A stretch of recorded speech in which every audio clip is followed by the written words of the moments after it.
Yo, what's going on? What's going on, everybody? Hope you're doing good. Hope you're doing right. Hope life's treating you right. And do some right. I mean, do right. Be right. You know. All right, cool. What's going on, everybody? I'm One Frog 9, and this is just gonna be a really kind of condensed, informational talk about the Bored Ape Yacht Club. So, you know, if you're in the NFT scene, and you know, you probably have heard a lot of these points before. You know, it's just kind of been it's been a discussion, debate that's been going on for the past year, and pretty much since the Bored Ape Yacht Club collection is launched. But if you're kind of outside of the space looking in, you're not really quite sure, you're wondering what all these monkeys are doing, why are all these monkey PFPs running around? Well, let's just hang out for a bit, because I do want to tell you about what the hell is going on. All right, this is just how I see it, and this is how a whole bunch of other people see it, and it's just really weird. So let's just jump into it. What do y'all say? All right, right here we have this website. If you go to this website right here, that's not even slightly what I want. This one right here. Oh, it's gonna put it back over there. Come on, man. This streaming stuff, I tell you what. There we go. All right, GordonGoner.com right here. You can see it. What's going on? Let Me Out Productions. Thank you for coming through, man. I just want to cut a little video here talking about the Bored Ape Yacht Club, because, you know, it's just kind of disgusting how the whole project's being run, how it's been put together. As you can see here, you know, there's a variety of traits that go on these, and they kind of allude to this past of simianization. And, you know, basically the dehumanizing of people and comparing them to monkeys. Like that has a long historical precedent. Let's see what you get. Give some love to Black Dave, who was actually the first to talk about this. There you go. See, Black Dave was on it, man, for sure. You know, again, I know that there was a lot of people jumping on this and talking about it. And it's really, at least this website's been put together by a guy named Ryder Rips. He's right here on Twitter.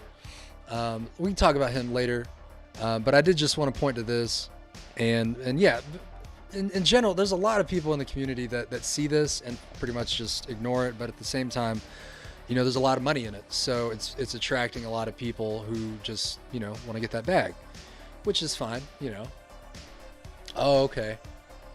Black Dave had a clubhouse room. Yeah, you know, I've been in a number of clubhouse rooms as well, and it's just in some of the circles I was in, it's like I just didn't see very much like the same energy that a lot of people bring in. Like, let's bring this to the light. So that's been kind of like why I've kind of taken a step back in the space, because, you know, here it is, folks. I was in Charlottesville back in 2017, you know, with a leftist gun rights, a leftist anti-racist gun club. We were asked to be there. I wasn't armed myself, but I was there with about 12 others who were, and there's some others that were unarmed. Basically, it's like, I don't know how many people in the world actually get face to face with like alt-right, neo-Nazi, fascist people that actually actively want to harm anyone that's outside of their circle. Like, I don't know how many people actually come in contact with that, and maybe that's why maybe people aren't taking it as seriously. But for me, having gone through that experience, you know, I was about a block away from where Heather Heyer was murdered by a white supremacist plowing his vehicle through a crowd of protesters. I didn't see it, but it was just a lot going on that day. So for me, when I see a Kekistani flag, or just like anything, you know, anything dealing with that, Identity Europa and all that stuff, and it's just like, I can see that how close these links are tied, right? Because again, that was a very small experience I had, but it just has had such a profound impact on me, man, because it's just right there, right? So let's start at the top with the name of the company that has put this collection together. It's called Yuga Labs. So in Hindu culture, there is a concept called the Kali Yuga, which is basically like the low point, the low point of time and of human history, right? And again, I'm not really deep into understanding what that means and the history of it, but I do understand, and I didn't know this until the Bored Ape thing kind of reared its head. And for me, it was so basically the alt-right used this term, surf the Kali Yuga, right? Which means to like, yeah, dig into the nastiness and the vile low energy of the world, like dig into that and ride that wave right into, you know, the era that of hate, basically, right? Of discrimination and separation of people. So yeah, it was definitely wild. Sorry. Yeah, the Pepe thing would kind of bother me, but it's just, and obviously that had been completely co-opted. I do think it's pretty cool that Matt Fury has been able to kind of take that back, and it's cool seeing them, you know, making some new stuff. You can see some of their stuff on Twitter. But yeah, it's definitely, when you see a Pepe, it's like, okay, what is this person really doing? But you know, I try not to get too deep on some of those things. On where it's just kind of like one-off stuff. It's like this thing here. This is like a very big company, Yuga Labs, right? And again, Yuga represents is a naming their company Yuga Labs is a tip of the hat to the Kali Yuga, right? It's kind of it's what we say. This is all dog whistle bullshit, right? And yo, let me out, man. You all over. Yeah, the teeth, the circle, all of it. I mean, it's just. It's blatant. It's blatant, but it's not blatant if you don't understand internet culture and how internet culture has evolved over the past 20, 25 years, you know, through 4chan and whatever. And so again, the majority of people aren't out there in the shitty parts of the internet, the strictly anonymous parts of the internet, you know, just spreading hate and bullshit. Like most people aren't doing that. So there's none of this is really going to touch on something they understand. You need to make a David Fincher style film. There you go. It's producer for. Oh, okay. Cool, man. Yeah, thanks for coming through. First time I'd seen you was from the web3 Warriors a couple months ago. So man, it's just cool kind of seeing all this community coming together.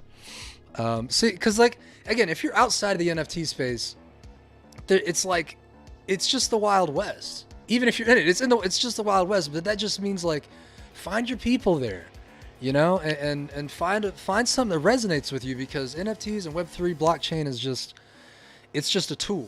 Like I like somebody, it's just like a camera or a hammer, right? So it's gonna touch. You know, I firmly believe all this is gonna touch every single aspect of human activity. And so. Just don't be. It's intimidating for sure. If maybe you're not into technology or whatever, but I guarantee you, there's going to be some way that this can tie back and possibly benefit you. But it takes that time to dig in there and figure it out.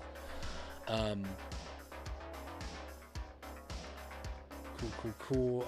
Deep dives for yeah. Well, and that's what's so funny, right? Like, and I'm going to get in that in a second. As well, because there is that video that actually went down into the puzzles that the Bored Ape community was going through. So David, hell yeah, feel free to review the structure, open source foundational paper for sure, man. I probably might not get to it on this one because I just wanted to focus this. It's because this is all going to YouTube and Twitch. I'm just putting this together so it's focused and it'll be up there and just out there. But I can definitely take a look, because I was curious about it, but I didn't honestly quite catch the whole structure. So we'll have to catch up sometime, man. But yeah, back to basically the meat of what's happening here. And again, let me out. Thanks for hanging out, and just bringing in the vibe. But again, we talked about simulation. That's the easy one, right? You know, comparing people to animals, to monkeys, to dehumanize them and make other people think that those that you're comparing are less and, you know, don't deserve rights or stuff like that. Like, that's just number one. Again, if you look through the traits here, it just kind of like, it's not great, right? Again, the suit, they call this a sushi chef headband, but if you look, there's not this form of Japanese headband is not like, there's not like a million of them, right? There's only a few of them, and they have very specific purposes in Japanese culture. This one right here, it does not mean sushi chef. This one is a reference to the Japanese kamikaze fighters in World War II. So that is a reference to, you know, Imperial Japan. Again, all this stuff on its own, it's just kind of like, meh, right? Whatever. But it's just like, when you sit here, no, you good, man. You good. Let me out. No problem, man. But just, you know, as you know, man, it's like when you look at something, especially this collection, right? When you look at it piece by piece, you just kind of like, this doesn't matter. But when you see the whole thing in context, you can just see the white supremacy just oozing out of this shit, right? So here's some more traits. The hip hop trait. So that refers to the clothes, right? The gold chain. Here's a fez. I don't know the connection to the fez, but it's like, because I don't keep track of all these symbols, but what really gets it for me is when you look over here, and we'll get to Gordon Goner here in a second. You know, these are 4chan memes right here, right? These Pepe, these like derivative Pepes. And they all existed before the Bored Ape Yacht Club did. And they were mostly shared through these, you know, 4chan sites. And, you know, so it's like, once you see this, like, it's kind of hard to it's like you really got to have a big bag, I guess, to really start denying this type of stuff. Well, I'll be honest, I haven't been around enough Japanese sushi chefs. Usually they're just wearing like the chef's hat. So here's the fez. It seems like a Moroccan reference, right? So again, I'm not too deep on some of these, but again, when you look at all this in context and overall, it just doesn't look good. All right, here's the logo. You've probably seen this.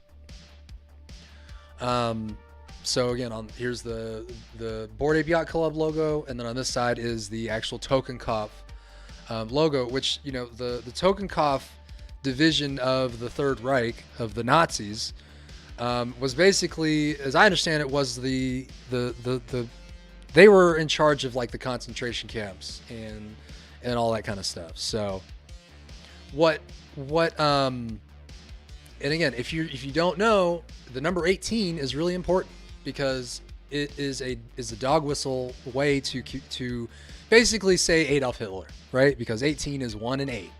All right, the first letter of the alphabet is A, and then the H is the 8th letter of the alphabet. So anytime you see like things in groupings of 18, or if you see the number 88, that's also a reference to Heil Hitler. And you know, it's basically just a way to like incorporate some symbols to let other people know where, you know, you're down with the Nazis. So that's what's being kind of levied against this Bored Ape Yacht Club through this logo, right? If you look at these two logos, they're basically the same. And if you count the teeth on the Bored Ape Yacht Club, the BAYC logo, count the teeth, it's 18 teeth. It's the same as the Totenkopf. So that's another strike against them, right? And the Anti-Defamation League has identified the number 18 to mean Adolf Hitler. And here's another thing. When they talked about, oh, good point. I eat a lot of fish rolls. I'm no expert. Yeah, man. You know, we're just gonna have to take a trip to Japan, I guess, and find out how to be experts. Get it from the source. One thing that I thought was really strange though was that Yuga Labs, once it started coming out that this is, you know, an alt-right dog whistle project, they had to respond, right? And so one of the responses they had was that Yuga isn't a reference to Kali Yuga, it's a reference to Zelda. I've been playing Zelda forever, man. I'm 32 years old. I've been playing it, you know, at least since the late 90s. And I'll be honest, I haven't kept up with the latest ones because they kind of suck, but, you know, that's just how it goes. The reality is no one who cares about Zelda knows what Yuga really is. Maybe it's like 2 to 5% of Zelda fans are intimately aware of Yuga and what that means in the Zelda world. Apparently there's a character named Yuga that turns people into cartoons. Now that's a very like, that's so convenient, you little fucks, you know? And, but I don't buy it. I don't buy it because, you know, it just doesn't hold any weight to me. So we can go into the founders as well. They do leave Gordon here at the end, but we'll get to him. One of these right here, Emperor Tomato Ketchup, is the name of one of the founders. So he claimed he's named himself after the Stereolab album of the same name, which I haven't listened to, honestly. Hasn't made its way to my ears. But Stereolab named their album after a child pornography film. I'm not sure why they did that, but it's just, I think, you know, maybe there being some avant-garde, weird French people. You know, I honestly haven't looked up like why they made that choice, but it becomes a problem when a cartoon company, a cartoon monkey company, you know, has a founder that has that kind of tie. And I'll admit this is a bit of a weak point, but it's kind of become a point. It's kind of gotten big enough to where people are like, why don't you just change your name away from something that's just a reference to child porn? You know, so again, that one's kind of weak, as well as the Gargamel one. I will admit, yeah, Gargamel is, you know, through alt-right circles is a you know, a anti-Semitic reference. Again, if you even look at the art of Gargamel, you can infer it's like an anti-Semitic. Oh yeah, actually, they actually put that put a little yarmulke on that guy. So, you know, it's that's another. You know, Gargamel claims that he really liked to play StarCraft and he was really good at it, and he liked to eat Smurfs. Which in video games, a Smurf is somebody that you know, makes their account or has a new account to make it look like they're a new player, but they're actually really good. And, you know, it's just a gamer thing, right? So that's kind of like a gray area there for me as well, honestly. But like, I'm not really going to push back against people that are saying that this is an anti-Semitic reference, because, you know, when you get down here to this fool, one of the other founders, his name is Gordon Goner. The thing is, Gordon Goner is an anagram for Drongo Negro. Drongo is as you see here, is a common 4chan and Australian slang for stupid. And, you know, so it's almost like it's like they're just trying to get away with trolling the world, right? It's just a big troll. Honestly, I don't even really think these guys are like full-blown neo-Nazis. I wouldn't be surprised, honestly, if they did espouse like some alt-right ideology, things like that. Big fan of series fans who don't remember. Big fan of Song of Series. Oracle of Seasons. Oracle of Series. I hadn't seen those. I'm not familiar with those. But yeah, like I was saying, I think Gargamel is a stretch, but again, like, at this point, the level that this has gotten to, it's like you got to throw everything at him. You really got to throw everything at him, even if some of it's a little not so strong. But even with SAS too, I mean, I understand this connection here, but it's really hard to like say, okay, that's what that means, right? The SA and the SS, these are divisions of the Third Reich. You know, those claims that the video game they put out this year had, you know, bananas in the form of swastikas. So overall, again, you go to GordonGoner.com. That's where all this is. And I mean, I think it's just a decent primer to get you to understand like where the conversation is coming from, and just kind of sending, building that understanding. Gargamel's a stretch within context. Yeah, it is worth bringing up, but it wouldn't be like the tip of the spear of the argument for me personally. But it's here. Again, another thing, it's a bit of a stretch, but I mean, again, there's a lot of stuff happening here, so there's just a lot of things to keep track of. One of them, again, being that they launched the project on Hitler's the date he died, as well as their other side project. They have incorporated a Confederate general into one of their virtual land plots, or a reference to a Confederate general. It's just like, why? Why does that need to be in there? Especially at a time when we're trying to pull all those, get rid of that stuff. And then this one really here, I thought it's like this brings it all to another level, this video. If you've seen it, you know, you'll understand. If you haven't, it's about an hour long. It'll give you some context into, let's give you more context, right? So again, like Let Me Out Productions is saying here, there's an artist in the space named Black Dave. He is an NFT musician, or he sells his music via NFTs. Super powerful energy guy, man. I like just seeing how he takes anime and like combines it with his work. And you know, so apparently he was the one that was really starting these conversations, and it's just kind of snowballed, right? It's just been snowballing through the community. But the guy that put this website together is Ryder Rips, like I said, conceptual artist here, and you know, has a history of just doing a whole bunch of random little internet related art. So he was interviewed by this guy, by somebody for this video. The practice of having. Let's go ahead and switch over here.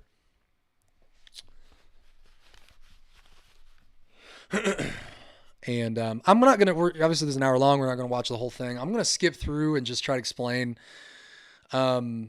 It's like, again, everything I just showed you is in a way just not really that strong, right? And again, at the end of the day, it's just like, I don't know, man. It's really hard to.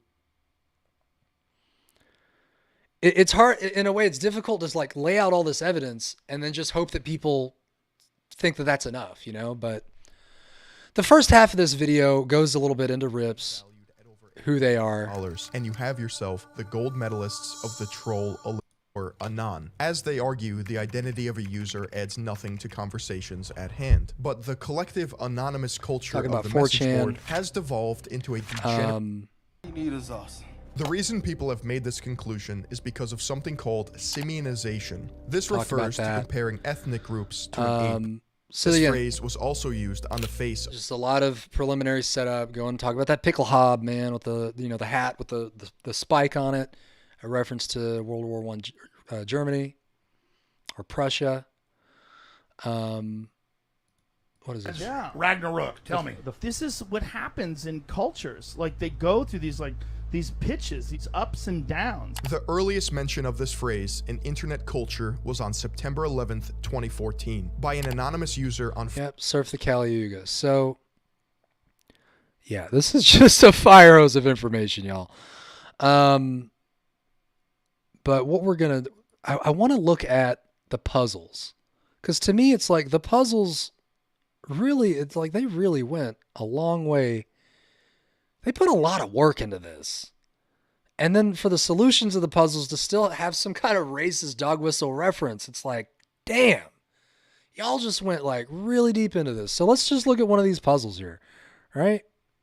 So it started when this tweet came out and there was a code on it, right? So the BAYC project likes these codes and likes these puzzles, right? So you're supposed to take this code, figure out that it actually can lead you to another website here, and then from that website you can look at the Bored Ape Yacht Club. Here it is. You can visit all these rooms and there's puzzles in each room, right? It's very innocent looking, you know. It's adults just having fun. Let's see. Let's catch up here. Yeah, Ryder for sure. Asmongold. Yeah, I didn't watch that. Yeah, Asmon's wacky, man. Oh, okay. Cool. Best of luck getting that through. Dude, you're right. Like, I'm really, imagine putting all this energy into like some real solutions, right? You know, dealing with homelessness, as you see these other links coming through my chat, dealing with slavery, man. Slavery is still legal through the prison system. And there are multiple states. Sorry, I'm getting on a tangent, but there are multiple states voting this year. I think, right? Voting happened very soon, and early voting's happening, or is done, or finishing today, I guess. Anyway, all of that's happening, but there are a number of states that are going to be abolishing slavery, at least voting to remove slavery from their state constitutions. Again, let's just jump over here to abolishslavery.us. Oh, I put it in the wrong one, didn't I? But what does .com take us to? Oh, I tweeted the wrong thing earlier. Anyway, .us, not cuss. They have the list of states here. This is like super important to me. This is like, so I encourage people to really support these programs. Where is it? Vermont, Louisiana, Alabama, Tennessee. If you are in these states, please jump on in there and let's end this exception. As you can see, these states here that are in yellow, they have no language for or against slavery, which means that we need to put anti-slavery legislation into their constitutions. If you look at my state here, North Carolina, it says it's forever prohibited, and involuntary servitude, except as a punishment for a crime, is forever prohibited. So it's like that doesn't make sense. How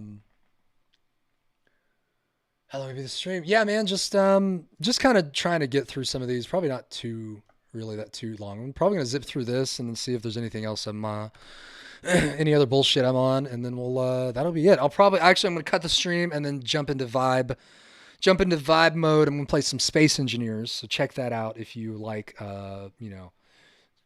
physics games and like building ships like Legos. It's pretty fun. But yeah, man, I appreciate you coming through. But yeah, so here's the deal. This is like last year or whatever. They did this puzzle. There was a code tweeted out. You had to figure out how to open a website. You open the website, you get to this game. And at this game here, you pick what room you want to go in. You pick a room and you go in. So say you go in this room, and there's just these things. If you're into ciphers and you're into codes, you would probably know that this is a code called the Dancing Man. I didn't know that exists, but they explained it in this video, right? There's actually a website that they reference here, the Decode thing. So, but this is a real like form of cryptography, right? And that you can use this website to discover what the cipher is, right? And so this puzzle really doesn't give you a solution. It's just kind of like just getting your feet wet, right? What we got? How long? Yeah, man, 12:30. 3:30 on Twitter Spaces. Franchise Fridays. Well, cool, man. Best of luck with that. Jump on through there. And then, again, if you click through these rooms, you keep finding clues. So let's just get to the point of all these clues. I mean, I am going to do it quickly, but again, here's another puzzle. You're supposed to look through all this and find the secret message. And that message leads you to another room. You go to another room and it gives you another message. So eventually we start collecting solutions, like these final solutions.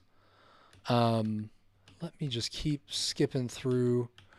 So one of the solutions we get here is there's like 5 major solutions that come out. For real, man. For real. How does anybody really have time for this? I mean, I didn't even watch this whole thing. I just kind of made it through the middle because I saw a lot of it was the beginning was kind of stuff I already understood. But with this monkey thing here where they have it called a macaque, that's basically like a derogatory term that people use against, people of color. So that's one, right? But it's just a monkey, right? It's just a monkey. Why we're just naming random monkeys. Let's keep going. Where's the next one? Okay. Okay. I don't know if there's anything in there, Bean. I think we got it, but okay. Anyway, really, guys, I'll be honest, I don't have the brain power for this type of stuff, for real. When you watch the breakdown of this specific puzzle, every shelf, every cubby in this shelf has some kind of code in it to do the puzzle. Now let's pause on the puzzles for a second. Do you see the little cut off monkey hands here? There's one here, there's one here, there's one here, there's one here. Again, this is actually part of the puzzle, but this is another problem. Like, why are you incorporating that kind of imagery when there's a long history of the Belgians cutting people's hands off in Africa, right? In their African nations that they had colonized. It's just, again, on their own, these things are just like not really that substantial, but this is just a whole fucking bucket of bullshit that has been deliberately put together. And almost it's like, it's not the imagery. It's just that the mind that decided that was the imagery to go with. Maybe for some people it is the imagery, I guess. I don't know. I'm just saying that it's like, this is just, it goes deep, man. And it's just It's just sad. It's just really sad. But just to really give a quick run through on this puzzle, every clock is supposed to refer to something. There's like, you see these little white highlights on the shelf itself. These are forms of Morse code. The monkey hands, again, are sign language. The books, the order of the books and the arrangement of the books, there's two different color books. They're arranged in a certain order. That's a part of the code. So you just keep going. You just sit there and keep puzzling it all out. You get a solution. So here they're breaking it all down. It's just like Jesus Louises. Now, I mean, cryptography is cool. I do think it's pretty cool, but, and I mean, if more projects kind of did stuff like this, that I think that would be pretty cool. You get the community engaged. It's like, but then again, like when all the solutions come out to this one, Guanan, this is another monkey, right? So everything in red here is a solution.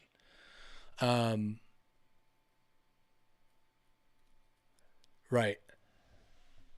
Exactly. Just cognitive. Yeah, these guys, yeah. And then when you hear them talk, oh man, I can't, man. So Guanan is not only a monkey, but it's a reference to, like a guy. His name is Guanan, and he just wrote a lot of like racist theory and ideology about white supremacy and shit like that, you know. And another puzzle. I'm going to skip through the puzzles now and just try to get to the solutions. Again, some of this, like one of the solutions is bingo. Like you just saw the monkey bingo, right? That's just a reference to the banana club. I totally forgot their name. I'm sorry, everybody. Gen Xers, you know, I've failed you as a millennial. I get it. I know it's fine. I just had it almost, but I forgot again. Anyway, bingo from that show, you know, that show you guys used to watch back in the day. The banana splits or something. The point is that for that, bingo is also another alt-right dog whistle term used to kind of refer to the Kali Yuga. Because in the movie, there was like a movie about the banana splits that came out a couple years ago, and it was like a horror movie. And, you know, I guess bingo's wearing like a Hawaiian shirt, which again is another dog whistle. Oh yeah, all that good stuff. Let's just keep skipping here. Aperol. That's red. This is perhaps a reference to being red-pilled, right? Again, this is another internet culture type thing where you're red-pilled by alt-right people, or basically you're just kind of, it's that Matrix reference, right? You're taking the red pill, you're going to go in the Matrix, you're going to look past the veil of Maya, and you're going to see the truth when you hang out with us, right? Yeah. So basically the solutions are Aperol, Australopithecus, which is a what do they say here? Discovered Australopithecus afarensis at Laetoli without realizing the importance of his find. Ludwig attempted to prove that all people have a common origin, but that African people remained in the state of primitive man, while the Aryan race had developed. Such scholarship was at odds with most anthropological concerns of the day in Africa. He then later lost his position as professor in the course of the denazification. So it's just a reference. It's just another kind of a reference of dehumanization. Here's the bingo reference in the movie. This one's a bit of a stretch. I'm going to skip over it. Guanan. There's Guanan. Kali Yuga to the west, and Guanan is also a species of monkey. Macaque also has double entendre. Macaque is a racial slur and a type of monkey. Racial slur, you know, and so the Yuga Labs founders a few of them are from, I believe, West Virginia. So in this part right here, they're talking about, and this is in very recent history, right? So, it's very likely that the founders were aware of this event, and it's why they included, the word macaque, right? Because this individual here, he was a representative in West Virginia. He had called somebody here he is. He's like, he had seen a brown person at one of his events, and he called that person a macaque. And it was just like, it was kind of an uproar. Like, why are you, doing racial slurs and stuff? So, it's like, and this is the guy he called a macaque. So it's likely that that the founders understood this reference and wanted to put it in the collection, or put it in their game, as again, just to let people know kind of what's up here. So really, I think I've probably put enough information out there, perhaps, hopefully, to pique your interest, to take a look further at, the Bored Ape Yacht Club, and just don't fuck with it, man. I mean, there's definitely, I think, room for us to really have a conversation and try to reach some kind of sane point in all this. But yeah, and really, it's like this guy here, Guy Osiri. He is a talent manager for people for like U2 and Red Hot Chili Peppers and Madonna. And so he is now representing this company, and it's like he's using his influence to shoehorn BAYC into everything. So that is kind of why I think it's made it this far, because they've had his backing. So that's kind of it for the video. Again, it's just kind of a shit show, man. There are a number of people on the internet who are kind of tracking this stuff, talking about, these things, just putting a lot of, just trying to get this information out there and make people aware, that there's an underground alt-right kind of thing going on.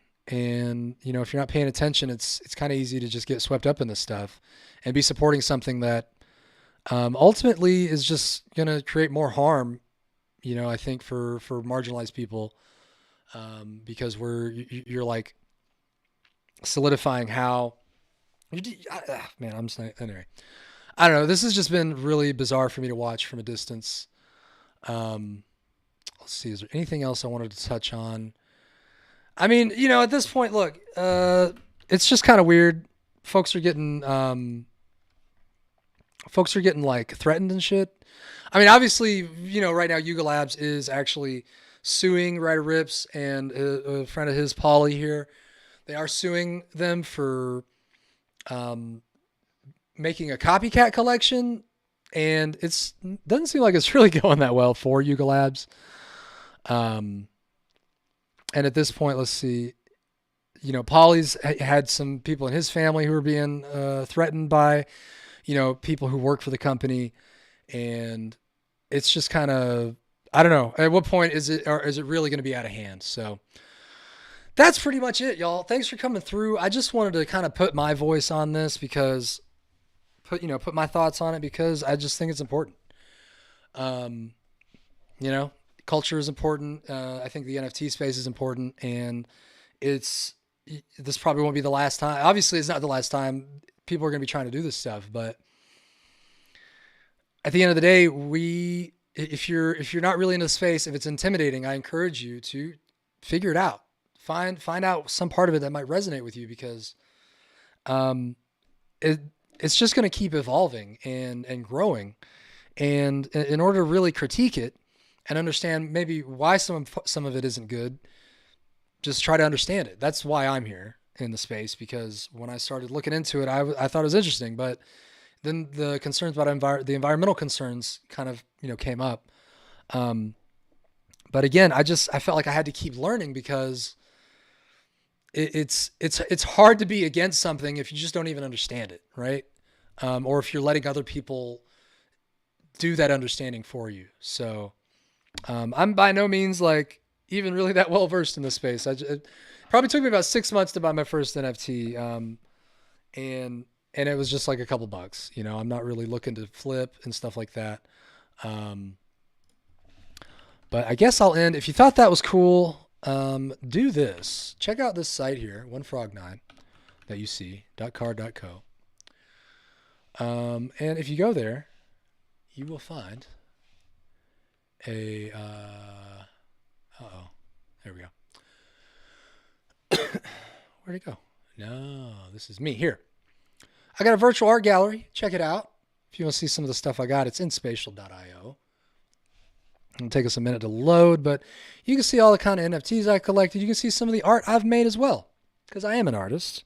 And this space has inspired me to kind of dig back into that and really try to understand, like, who am I as an artist? Why? That's fine. So we'll just take a quick look at this because, you know, I think this art is pretty cool myself. But yeah, all that's mine. It's all pen and paper, lines and stuff. Fancy. Love it. And then here's my first NFTs, man. The Dastardly Ducks. Super cool. If you can support these folks, they just, it's a lesbian couple out of Atlanta.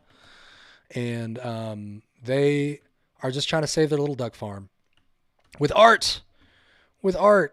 And they're super cool, you know, that like they also have environmental concerns, right? But they understand things like proof of stake. They understand the technology well enough to like have that conversation. And then these are some GAN arts that I got from the Blockchain Gospel, Low Sleazy. And that's a wandering witch back there. And there's my Lima Tutu from the Midnight Society. Love to see it. But that's all I got today, folks. Again, thanks for coming out. Thanks for hanging out. Let Me Out Productions and anybody else coming through. Yeah, good stuff. I think I'm done. I think that's it. That's all I got today. At least for the Bored Ape Yacht Club. I might keep doing these. I mean, just to kind of keep it going because the conversation just needs to keep going. I mean, you know, even Anonymous, the Legion Anonymous is ready to kind of take this on. Because symbols have meaning, you know? Symbols have meaning, and it's just like, if you're surrounding yourself with things that have an origin in hate, like, I don't know. You got to really rethink that. But, all right, y'all, that's all I got for that, and I've probably said that like 5 times now. So, with that, I'm out.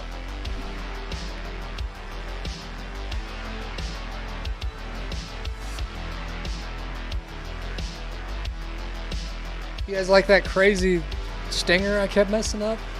It's good stuff.